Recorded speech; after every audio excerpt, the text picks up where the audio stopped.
Président Conseil électoral provisoire Pierre-Louis Opon déclaré matin jeudi résultat élection 2010 il était remettre comme directeur général l'ancien KIP Gaïro d'Orsainville là, c'est pas eux même qui était publié, comme quoi c'est pas le président Michel Martelly qui était élu. Monsieur Opon, qui t'a essayé bail dans micro Radio Vision 2000, explication sur silence dans dossier ça, déclaré, il était craint pour pas de gagner des blousailles dans le pays après tout chita parler qui était fait entre quelques représentants communauté internationale là, avec autorité haïtienne sous publication résultat yo. Pierre-Louis Opon, te répond question confrère nous Valérie Numa dans rubrique invité du jour. La loi électorale, ça dit clairement que les résultats sont communiqués par le directeur général au directeur des opérations, qui les donne au président du CEP pour publication. Maintenant, et les résultats connus par le public et les résultats imposables aux différents élus sont ceux officiellement publiés par le président du CEP. Donc aujourd'hui, la différence c'est que les résultats ne seront communiqués comme président du CEP et m'brailler pour me publier. Fois ça, garantie m'a publié effectivement les résultats qui sont sortis, les résultats qui sont pas moi. Or, c'est pas ça que j'ai constaté moi-même en 2010, c'est la différence. Oui, mais ce problème que vous gagnez avec vous, Pierre-Louis Opon, quand même. Si ce sont monde qui est extrêmement responsable, si ou même ou conscient que résultat côté gain, c'est pas eux même qui publient, vous êtes supposé dénoncer ça? Je vais dénoncer ça. Absolument. Okay. Maintenant, m'bral de loin. Mais pas dire pour me dénoncer ça. C'est un événement public, c'est un débat public, c'est une décision d'État.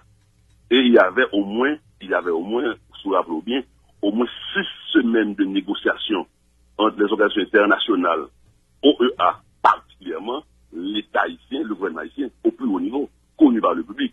Il y a eu au moins une douzaine de visites officielles et de déclarations conférences de presse de chefs de cabinet, de secrétaires d'État américains régulièrement à la radio, à la télé, pour dire les exigences faites par la communauté nationale à l'exécutif, au gouvernement haïtien, et qui étaient imposables à ce CEP d'alors. C'est un débat public. Moi, comme fonctionnaire de l'État, j'ai fait mon devoir.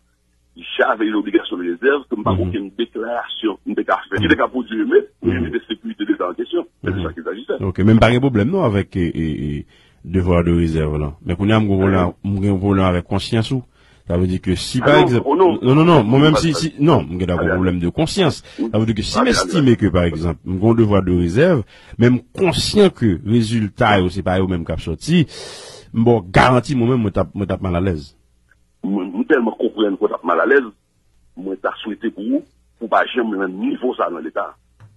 Et c'est ça, il faut fonctionner l'État, il y a un responsable d'État, faites pour le connaître. Il y a des situations où vous vous effacez pour l'État. Et c'est une obligation de la fonction. En dit à ce moment, à n'importe quel moment, j'avais déclaré, voilà ce qui s'est passé, ces résultats, de toute manière, ne sont pas ceux qui ont été soumis, indépendamment de ce que la communauté nationale a ici, indépendamment des décisions qui ont été prises. Et puis 100 000 personnes dépendent de la rue. Je veux dire, d'abord, dit que, mon cher, on compte un courage pour le défaire, oui, mais par les nationales boulées, cathédrale boulée, et puis 1700 personnes mourir. Alors qu'il y a eu un consensus par la suite entre les gagnants et les perdants qui fait Haïti ça les là. C'est de ça qu'il s'agit. Haïti a appelé à une barre pour témoigner, une défilé ne pas témoigner, non? Les gagnants et les perdants ne m'ont pas convoqué dans une assemblée publique ou devant un tribunal pour me témoigner, me refuser de témoigner, non. Il y a eu une entente entre les gagnants et les perdants, entre les composants de la société haïtienne, pour accepter la solution qui nous a été imposée. Et jusqu'à présent, j'en parle.